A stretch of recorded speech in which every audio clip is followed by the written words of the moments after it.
L'agroécologie se matérialise par un modèle de production plus durable que celui hérité de la Révolution verte. En cela, nous devons améliorer la gestion de l'espace et des ressources de façon à freiner l'effondrement de la biodiversité, voire à permettre sa renaissance. Et deuxièmement, avoir une utilisation beaucoup plus mesurée des intrants de synthèse chimique, comme les pesticides et les engrais.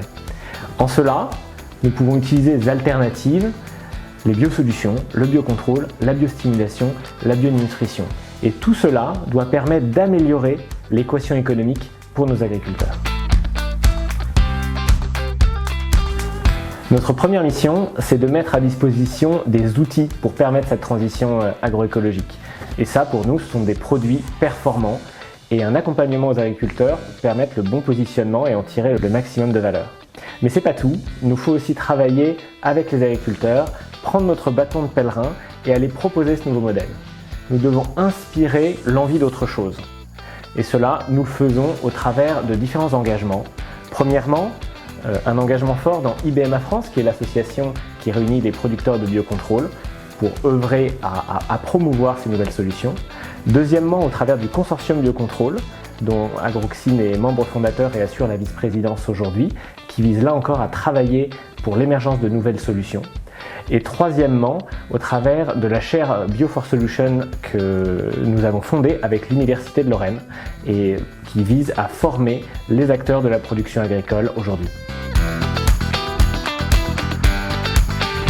Il est certain que lorsqu'un agriculteur entend parler de biosolutions pour la première fois, il a plein de questions. Et donc il faut savoir y répondre pour pouvoir l'encourager à passer les obstacles et à décider d'y aller. Qui doit répondre aux questions? Les techniciens, assez souvent, des coopératives et des négoces. Et donc ces gens n'ont pas forcément été formés dans leur formation initiale à ces nouvelles solutions. C'est aussi nouveau pour eux.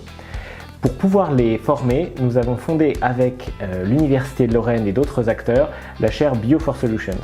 Sa mission première, c'est de proposer un parcours de formation pratique et théorique sur les biosolutions.